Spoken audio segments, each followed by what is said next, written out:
BJP से अमरनाथ सोदा का interview करने के लिए आज हम पहुंचे हुए हैं। देख लेते हैं सर, फिलहाल मुझे बिजी लग रहे हैं, एडवोकेट भी हैं और जो लोग नहीं जानते आज ज़रूर जान जाएंगे इन्हें। कैसे हैं सर आप? जी नमस्कार। नमस्कार सर। एक मिनट सर, मैं ये सीट ले लूँ। तो मैं बता दूं कि एचएसएससी के मेंबर भी रह चुके हैं 2015 से 21 तक। पहले तो सर लोगों को बता दीजिए कि बीजेपी कब आपने ज्वाइन की थी, कब से बीजेपी में हैं, एज अ कार्यकर्ता हैं या फिर आने वाले समय में क्या उम्मीद रखते हैं पार्टी से? मैं जब से भी मेरी वोट बनी है और तब से ही बीजेपी में हूँ। पहले संघ से रहा हूँ, संघ से विवरण आता है और शुरू से मैं भारतीय जनता पार्टी का कार्यकर्ता रहा हूँ। एचएसएससी के मेंबर रहे हैं, जैसा कि मैंने आपकी इंट्रोडक्शन में कहा। आपके टाइम में तो बेसमेंट में भी लोग पकड़े जाते थे, सही कह रही हूँ? भ्रष्टाचार बहुत ज़्यादा। हमारे टाइम में कोई बेसमेंट नहीं पकड़ा गया। ये आप कांग्रेस के टाइम की बात कर रहे हैं। जब हमने शुरू किया तो उसके बाद बिना खर्ची और पर्ची का काम हमने ही शुरू किया था और इसमें जो दृढ़ निश्चय था वो इस प्रदेश के बहुत ही यशस्वी मुख्यमंत्री की सोच थी कि मैं सबसे पहले हरियाणा में जो नौकरियां बिकती हैं, जो ये जाति धर्म कास्ट और क्षेत्रवाद को देख करके, पैसे को देख करके नौकरियां दी जाती हैं, तो उन्हें पहले दिन ठान लिया था कि इस प्रदेश को मैं भ्रष्टाचार मुक्त करूंगा। और सबसे पहला जो उन्होंने मार की थी माफिया पर की थी। और उसके पश्चात आज आप देख रहे हैं कि बिना खर्ची पर्ची के गरीब आदमी, बिना खर्ची पर्ची के कह रहे हैं, लेकिन फिर भी करप्शन कितना ज़्यादा है वो तो लोग भी जानते हैं और आप भी जानते हैं। गरीब का बच्चा आज पढ़ के आप देख लीजिएगा, गांव में जाइएगा, देहात में जाइएगा, बस्तियों में जाइएगा, आज गरीब आदमी का बच्चा सरकारी नौकरियों में लग रहा है। और सरकारी नौकरियों में तो लग रहा है, अनएम्प्लॉयमेंट तो इतनी ज़्यादा हुई है। कितने कारखाने खोले आपके बीजेपी ने? आपके 10 साल पूरे होने वाले हैं। कारखाने हमने खोले हैं, वो तो खुले ही हैं। कितने बंद करा दिए बीजेपी ने कारखाने 10 साल में? अब रोजगार देखिए, कितने लोग रोजगार दिया गया कोरोना काल का। अगर अनएम्प्लॉयमेंट का अगर मैं डेटा उठा के देखूँ, आज ही पढ़ के आई हूँ, आपके समय में ज़्यादा रहा। अब एक विषय पे हम बात कर रहे हैं और वो विषय आप हरियाणा स्टाफ सिलेक्शन कमीशन की बात कर रहे थे। हम आज तक हमारी सरकार 1 लाख के आसपास सरकारी नौकरियां दे चुकी है और उसमें हमारे सीएम साहब तो डंके की चोट पर मंच पे खड़े होकर कहते हैं कि बताइए भैया आपके गांव में कोई नौकरी लगा है? कहता है जी हाँ, मुझ गरीब आदमी का लगा है, और बिना किसी पैसे के, बिना किसी लालच के, बिना किसी की सिफारिश के लगा है। आप बीजेपी वाले खर्ची पर्ची की हमेशा बात करते हो। कांग्रेस वालों के पास मैं इंटरव्यू करने जाती हूँ, वो कहते हैं भाई एक भी प्रूफ है आप लोगों के पास? खर्ची पर्ची करते रहते हैं बीजेपी वाले कि कांग्रेस के टाइम में खर्ची और पर्ची चलती थी। प्रूफ क्या है आप लोगों के पास? कोई एक सिंगल प्रूफ निकाल के दिखा दो। बिल्कुल, जब कहोगे जितने को प्रूफ आपको दे देंगे। बल्कि एक हाई कोर्ट के जज की स्टेटमेंट है कांग्रेस के राज में। उन्होंने कहा this is not the commission, this it seems to be the dukan of lala की दुकान लगती है कि जो आए क्षेत्रवाद से भर्ती करके चले जाए। वो स्टेटमेंट जज साहब की रिटन में है और कांग्रेस के राज की है। और कितने उदाहरण हैं, आपको मैं जितने कहोगे आप मुझे भेजना ज़रूर, मैं नीचे कटिंग लगाऊंगी। बिल्कुल लगा दीजिएगा। इसके अलावा मैं बता दूं, हुड्डा जी के टाइम पे उन्होंने तो रोहतक की बड़ी अच्छी डेवलपमेंट की दी। आपके मुख्यमंत्री ने क्या किया? हमारे मुख्यमंत्री जी हरियाणा एक और हरियाणवी एक की बात करते हैं। वो किसी क्षेत्रवाद में, किसी जातिवाद में और किसी प्रकार के कोई वाद विवाद में नहीं फंसने वाले आदमी हैं। वो सिर्फ हरियाणा एक और हरियाणवी एक की बात करते हैं। वो सारे हरियाणा को अपना मानते हैं। हुड्डा साहब के राज में आप देखिएगा, आपके ध्यान होगा, आप दर्शकों को भी ध्यान में आएगा कि रोड्स अगर बनेंगे तो रोहतक के बनेंगे, बच्चे अगर लगेंगे तो उनकी विधानसभा के लगेंगे, उनके बेटे की विधानसभा लगेंगे या उनके जिला के लगेंगे। इस सरकार में किसी प्रकार का कोई पक्षपात नहीं है, कोई भाई भतीजावाद नहीं है। सबको, जितने भी विधायक हैं सबको पिछली बार मुख्यमंत्री जी ने बराबर राशि बांटी। आज आप किसी भी विधानसभा में जाइए, ये बात मैं मानता हूँ कि उन्होंने स्पेशली करनाल को नहीं दिया। क्यों नहीं दिया? क्योंकि वो करनाल की बजाय हरियाणा एक हरियाणा में, करनाल को जितने भी दिए सारे के सारे फ्लॉप प्रोजेक्ट्स दिए। कितने गिनवाऊं बताओ? कोई प्रोजेक्ट फ्लॉप नहीं है भाई। अभी तो लोगों को भी पता है, शीरो रूम्स आए, टोटल फ्लॉप प्रोजेक्ट्स। उसके बाद साइकिल वाला प्रोजेक्ट आया, टोटल फ्लॉप, उस सांझी साइकिल स्कीम। उसके बाद आया अपना ई टॉयलेट्स, टोटल फ्लॉप। करनताल पार्क बना, आज आप जाके हालत देख लेना। और कितने गिनवाऊं सर?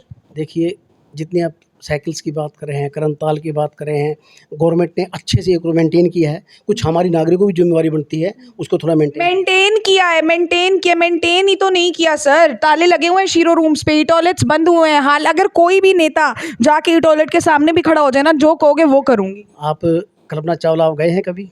बिल्कुल गई हूँ, जहाँ पे डॉक्टर्स मिलते नहीं है, रेफर पर रेफर किया जाता है। दिन में शायद 10 में से 8 पेशेंट रेफर हुए होते होंगे, जिनका रिकॉर्ड भी नहीं मिलेगा। 10 में से 8 नहीं, ज़्यादा रेफर होते हैं, क्योंकि हमारी ओपीडी वहाँ 2,500 की कल्पना चावला में है और 2,000 के आसपास सिविल हॉस्पिटल में है। और इतना नीट और क्लीन। और रही बात डॉक्टर्स की, पहले से ज़्यादा डॉक्टर हमने सेलेक्ट किए हैं। डॉक्टरों की निस्संदेह हमेशा कमी रही है और हमने उस प्रोसेस को भी, हमारी सरकार ने आदरणीय मुख्यमंत्री जी के नेतृत्व में उस प्रोसेस को भी सामान्य किया है, उसको ठीक सुधार किया है उसमें, डॉक्टर के चुनाव में। तो अब उसमें थोड़ा प्रोसेस लगेगा और जल्दी वो कमी पूरी हो जाएगी। कमी पूरी हो जाएगी? कब कमी पूरी हो जाएगी? 9 साल हो गए, 1 साल मुश्किल से आप लोगों के पास बचा है। क्या लास्ट में कोई ऐसा आप गेम खेलने वाली है बीजेपी की, छक्के मारेंगे और कमी पूरी हो जाएगी, या फिर कोई जिन्न आके कमी पूरी कर देगा? आप उपलब्धियों की बात करें तो मेरे ख्याल में आज उपलब्धियों की बात मैं करती नहीं सर, उपलब्धियां तो हो गई, मैं तो कमियों की बात करने आई हूँ। कमियां तो हर जगह कहीं ना कहीं रहती हैं, क्योंकि संपूर्ण और परिपूर्ण तो कभी कोई ना इंसान हुआ है, ना कोई, मुझे लगता है कि कोई सिस्टम हुआ है। कमियां आएंगी, उसको सुधारा जाएगा निस्संदेह। 9 साल के अंदर और हरियाणा के यशस्वी मुख्यमंत्री के 8 साल के अंदर आप देख लीजिएगा कितना विकास हुआ है, कितने काम हुए। करनाल की अगर बात की जाए, कल्पना चावला सिर्फ नींव ही अगर कांग्रेस ने रखी थी, इतना बड़ा इंस्टीट्यूट खड़ा किसने करा? सब कुछ किया कांग्रेस ने, आके इनोग्रेशन कर दी बीजेपी ने। काम किया किसी और ने और वाहवाही लूट ली बीजेपी ने। महाराणा प्रताप यूनिवर्सिटी तलावड़ी के अंदर खोली गई है और कुटेल के अंदर यूनिवर्सिटी काम चल रहा है और ये इतना बड़ा इंस्टीट्यूट खड़ा किया है। करनाल में इतने द्वार बनाए हैं, आप देखिए। आने वाले समय में सोदा जी, अगर आपको टिकट मिलती है, कहाँ से इलेक्शन लड़ोगे? रामनगर की, पहले मैं करनाल का बताऊं, रामनगर में आप कभी गए हैं परली तरफ, जहाँ कूड़ा डाला जाता था नहर के चारों तरफ? क्या सुंदर और कितना घूमने का बच्चों का सुबह शाम आने मेरे को सुंदर सुंदर मत करो, सुंदर वर्ड आते ही मुझे करनताल पार्क की याद आ जाती है। और करनताल पार्क के हालात देखो जाके। मैंने अभी कहा है कि कुछ ना कुछ हमारी व्यक्तियों की खुद की जिम्मेवारी भी बनती है, जो वहाँ के रहने वाले लोग हैं, हम भी देखें। हम सरकार, हम वहाँ पर जो वो पोंड बना हुआ है, उसकी सफाई मतलब लोग करेंगे जाके?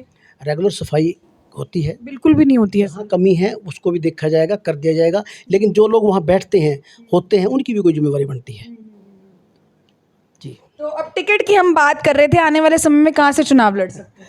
ऐसा है मैडम, हम तो भारतीय जनता पार्टी कार्यकर्ता है। मैं, क्योंकि मेरे पास प्रदेश में एससी मोर्चा के महामंत्री की जिम्मेवारी है और चुनाव का तो पार्टी तय करेगी, लड़ना है नहीं लड़ना है, क्या करना है क्या नहीं करना। अगर पार्टी मौका देती है, कहाँ से? पार्टी मौका जहाँ से देगी वहीं से लड़ लेंगे। मैंने सुना है नीलोखेड़ी से कुछ प्लान हो रहा है। क्योंकि करनाल के अंदर अगर रिजर्व कॉन्स्टिट्यूंसी की बात की जाए तो नीलोखेड़ी है, तो वहाँ से निस्संदेह के भी करनाल का होने के नाते तो वहाँ से मैं सुख दुख में लोगों के जाता हूँ।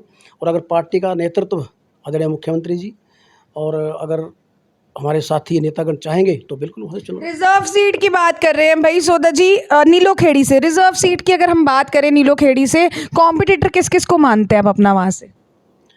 भारतीय जनता पार्टी में सबसे पहली बात तो कोई नेता नहीं होता, हम सब कार्यकर्ता हैं और कार्यकर्ता में किसी प्रकार के कोई कंप्यूटर वाली भावना नहीं होती। हम कांग्रेस में क्या होता है कि एक को टिकट मिल जाए और दूसरे लोगों के नेताओं के समर्थक उसको हराने पे लग जाते हैं। हमें जिसको पार्टी टिकट देती है हम सब बिल्कुल एकजुटता से। दावेदार किसको मानते हैं? चलो ये बता दो, कॉम्पिटिटर वर्ड मैंने गलत इस्तेमाल कर लिया। दावेदार पार्टी किसी को भी दावेदार बना सकती है। एससी मोर्चा के हमारे बहुत से अध्यक्ष हैं, हमारे यहाँ कार्य करने वाले जितने भी लोग हैं, विधायक रहे हैं साथी हमारे पहले, और भी काम करने वाले साथी हैं। वो जो आपके एक्स एमएलए हैं, विधायक जी हैं कबीरपंथी जी, वो तो कहते हैं कि भाई इलेक्शन चाहे कल करा दो, हम तो जीते जिताए हैं। उनका विश्वास है क्योंकि पार्टी में वो काम ही इतने अच्छे से कर रहे हैं, बड़ी योग्यता से काम कर रहे हैं। और अगर उनको आपको टिकट क्यों मिलनी चाहिए ये बताओ, ऐसा क्या अलग है सोदा जी में जो और किसी दावेदार में नहीं है? मैं भारतीय जनता पार्टी का कार्यकर्ता हूँ और ऐसा कुछ नहीं है कि मुझे मिलनी ही चाहिए। अगर पार्टी को लगेगा या संगठन को लगेगा तो बिल्कुल चुनाव लड़ेंगे और जिसको भी पार्टी चुनाव में उतारेगी तो मैं पूर्ण रूप से अपना जो भी मेरे पास सामर्थ्य है उसके साथ लड़के हम तीसरी बार फिर आपकी जानकारी बता दूं, माननीय मनोहर लाल जी के नेतृत्व में तीसरी बार भारतीय जनता पार्टी की सरकार बनने जा रही है। भारतीय जनता पार्टी की सरकार बनने जा रही है, ये सुन सुन के मेरे कानों में दर्द हो गया सर। 75 पार का नारा भी आपकी पार्टी ने ही दिया था। क्या हुआ, आपके सामने है चीज़ें। अब इस बार कितने पार का नारा दोगे? जितना विकास। देखिए, जनधन अकाउंट खुले हैं, किसानों के, गरीब आदमियों के, जो जिस प्रकार से ठेकेदार, कोई ठेकेदार किसी मजदूर को लगाता था तो उसको 18,000 रुपये सैलरी या 8,000 सैलरी या 10,000 सैलरी उसकी होती थी, उसके आधे खुद पैसे खा जाता था। जनधन अकाउंट खोल करके उनके खातों में सीधे पैसे जाते हैं। किसानों के खाते में जो 6,000 ऊपर से सेंटर से पैसा आता है वो सीधा का सीधा किसान के खाते में जाते हैं। अब तो पेंशन, अभी सिस्टम थोड़ा नया है, इसलिए आपको लगता है आने वाले समय में जिसकी उम्र 60 साल हो जाएगी उसके अगले ही मंथ उसकी पेंशन शुरू हो जाएगी। कांग्रेस के राज में जाते जाते उन्होंने 1,000 पेंशन की थी और हमारे समय में अब 27। कांग्रेस वाले तो फ्री की रेवड़ियां बेच बेच के काफी राज्यों में सर इलेक्शन जीत गए और अब भी कह रहे हैं 6,000 कर देंगे पेंशन इधर भी। आप लोग क्या करेंगे? बीजेपी तो कहती है मुफ्त की रेवड़ियां नहीं बेचते होते, मुफ्त नहीं करते। भारतीय जनता पार्टी, हमारे मुख्यमंत्री जी का एक सोच है कि जो अंतिम पायदान में आदमी खड़ा है, जो सबसे गरीब है उसको, और जिसकी आय 1,80,000 से कम है, उसको मुख्य धारा में लेके आना है। चाहे उसके लिए पोर्टल के माध्यम से नौकरी देने का काम हो, चाहे उसको HSC के माध्यम से नौकरी देने का काम हो, चाहे उसको रोजगार मेले लगा कर देने का काम हो, चाहे और तरीके अख्तियार करके। मुख्यमंत्री जी के नाम से मेरे को एक चीज बड़ी याद आई सर। ओपोनेंट्स भी मानते हैं कि मुख्यमंत्री जी तो है ईमानदार, ये आपके ऑपोजिशन वाले लोग भी कहते हैं, लेकिन मुझे ये नहीं समझ आता, मुख्यमंत्री इतने ज़्यादा ईमानदार है तो क्या उनकी अधिकारियों पे पकड़ नहीं है कि SPDC के ऑफिस के नीचे 25 लाख की चोरी हो जाती है? ये हालात है आप लोगों की बीजेपी सरकार के टाइम। जितना भ्रष्टाचार पे लगाम मुख्यमंत्री जी ने लगाए हैं, इतना आज तक किसी ने भी नहीं लगाया। ऐसी लगाम कि DTP तहसीलदार अंदर गेम खेलते हैं। DTP को, तहसीलदार को, ऑफिसर्स को, अधिकारियों को जो भ्रष्ट थे उनको अरेस्ट किया। पहली बार ऐसा हुआ, वरना कांग्रेस के राज में क्या होता था, किसी मंत्री की दरखास्त आती थी, उसकी CBI जांच करती थी, तब तक वो जांच की रिपोर्ट आती थी। 25 लाख की चोरी का क्या हुआ? 25 लाख की चोरी मेरे संज्ञान में। SPDC ऑफिस के नीचे 25 लाख की चोरी हुई, ये मामला काफ़ी हाईलाइट हुआ करनाल में, इसका क्या हुआ? मेरे संज्ञान में वो मामला नहीं है। संज्ञान में मामला नहीं है। 9 साल हो चुके हैं, कुछ समय बचा है और कांग्रेस वाले कह रहे हैं कि इस बार आंधी आएगी। पिछली बार बीजेपी की लहर आई थी, इस बार आंधी आएगी और बीजेपी कहीं वाले कहीं ना कहीं उस आंधी में उड़ के चले जाएंगे और पता भी नहीं चलेगा। 75 पार तो छोड़ो, साफ ही हो जाएंगे। कुलदीप शर्मा जी ने कल ही कहा है ये। बिल्कुल आंधी आएगी। और जिस प्रकार से आप देख रहे हैं हमारे यशस्वी प्रधानमंत्री जी आज वाशिंगटन में हैं और किस प्रकार से पूरा देश उनको नमन कर रहा है, किस प्रकार से वो जय जयकार भारत माता की जय हो रही है, बिल्कुल आंधी आएगी। 2024 में आंधी आएगी, कांग्रेस वगैरह को सबको उड़ा करके तीसरी बार फिर मोदी जी को प्रधानमंत्री बनाएगी। और मनोहर लाल जी की ईमानदारी, उनकी कुशल नेतृत्व को देखते हुए भारतीय जनता पार्टी की हरियाणा में भी 100% गवर्नमेंट बनेगी और आंधी आएगी, विकास की आएगी, ईमानदारी की आएगी, और जो देश को आगे बढ़ाने की बात करने वाले लोग हैं उनकी आंधी आएगी। इसके अलावा अगर मैं बात करूं, नीलोखेड़ी से आप सोच रहे हैं इलेक्शन लड़ने की, अगर पार्टी आपको मौका देती है तो आपने कहा, नीलोखेड़ी के लोगों के लिए आपने आज तक क्या क्या किया? मैंने आपको अभी कहा है कि मैं पूरे प्रदेश में भारतीय जनता पार्टी काम करता हूं। मुझे अब तक कोई किसी प्रकार दायित्व नहीं दिया गया कि मैं किसी क्षेत्र के लिए कोई काम करूं। मुझे जो मेरे आदरणीय मुख्यमंत्री जी ने जो काम दिया था, मैंने अपनी जी जान लगा करके उस पर काम में 6 साल तक कमीशन में काम किया है।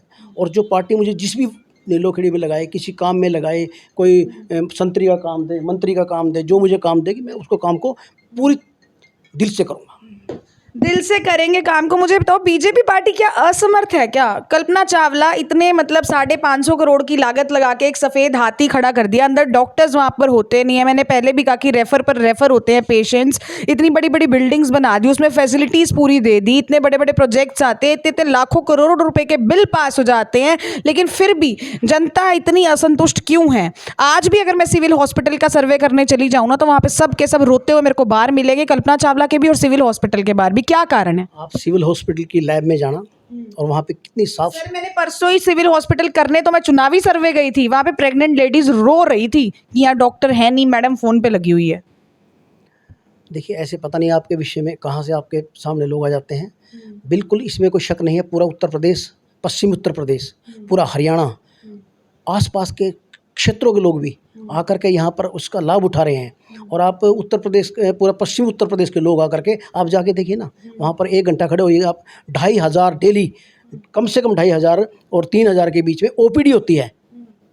देखिए कोई ना कोई तो सीमा होती है। और 2000 की अब लाइनें लगी हुई हैं, काम कर बच्चों को जो लगी है सबके काम कर रहे हैं। सारा स्टाफ, डॉक्टर्स हमारे बिल्कुल दिन रात लग के काम करते हैं। सफाई की कितनी व्यवस्था की गई है, डॉक्टर्स बिल्कुल काम कर रहे हैं। कमियां तो अब निकालने में तो कमियों पे लग जाए तो कमियां तो निकलेंगी, लेकिन भारतीय जनता पार्टी की सरकार की तरफ से किसी प्रकार की कोई ढिलाई, किसी भी काम में किसी अधिकारी के प्रति कोई ढिलाई नहीं है। और आप देख रहे हैं जब भी कार्रवाई करने की बात आई तो हमारे इस प्रदेश के यशस्वी मुख्यमंत्री ने और हमारी सरकार ने जो भी कार्रवाई जिसके खिलाफ की कार्रवाई की। और अभी पीछे आप देखिए जो तस्कर थे, जो नशा तस्कर थे, उनके किस प्रकार से उनके खिलाफ कार्रवाई की गई है। तो ये भ्रष्टाचार के इसके अलावा अगर मैं बात करूं नीलोखेड़ी की, अगर आने वाले समय में पार्टी आपको मौका देती है, टिकट देती है, जनता के लिए क्या कुछ एक मैसेज देना चाहेंगे? किन मुद्दों पर आप बात करने वाले हैं, किन मुद्दों पर आप काम करने वाले हैं, जनता क्यों आपको मौका दे? जिस दल में मैं काम करता हूँ वहाँ पर नेता भी है, नीति भी है और हमारी नीयत भी साफ है।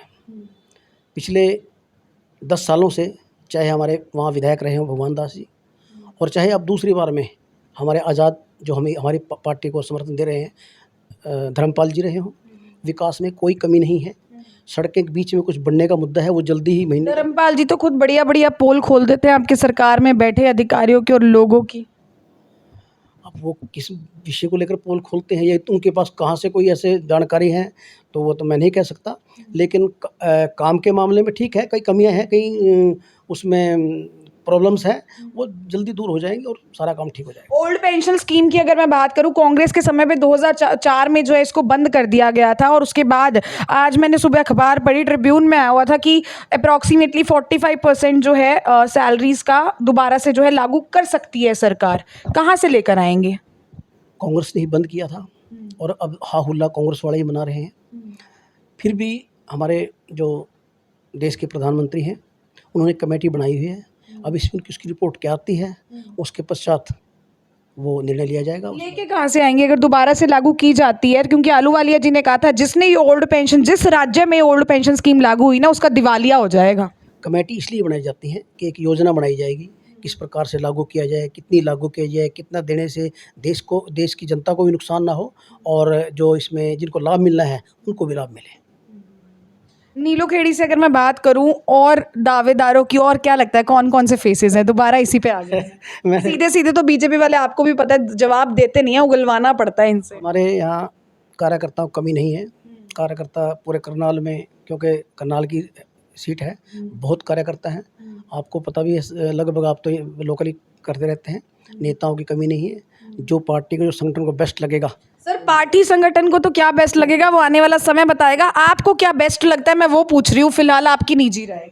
मुझे तो भारतीय जनता पार्टी बेस्ट लगती है। मैं तो दावेदारों की बात कर रही हूँ, पार्टी तो बेस्ट लगेगी। पीछे मोदी जी की फोटो भी देख लो भाई, जूम करके दिखाइयो एक बार। मैडम दावेदार तो आज ना मैं कह सकता, ना आप कह सकते, ना कोई व्यक्ति कह सकता।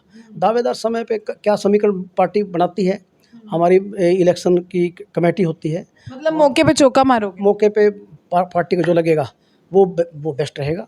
पार्टी जो करेगी सबके हित के लिए करेगी और सारे जिसमें प्रदेश का भी और देश का भी और विधानसभा का भी, हल्का का भी भला हो, वो पार्टी तय करेगी। तो ये थे हमारे साथ अमरनाथ सोजा जी, जो आने वाले समय में अगर पार्टी मौका देती है, टिकट देती है, इनका कहना तो नीलोखेड़ी से जो है ये इलेक्शन लड़ सकते हैं। और आप लोगों की क्या कुछ राय है कि नीलोखेड़ी की अगर मैं बात करूं, फिलहाल वहां से एमएलए हैं गोंदर जी और एक्स एमएलए रह चुके हैं भगवान दास कबीरपंथी जी। आप लोग, जनता किसको देखना चाहती है अगले इलेक्शंस में, किसको वोट देकर जिताना चाहती है? कमेंट सेक्शन में अपनी राय जरूर रखिएगा। लाइव तस्वीरें आप देख रहे थे मेरे और नीरा माटा के साथ टिप टॉप हरियाणा पर। धन्यवाद।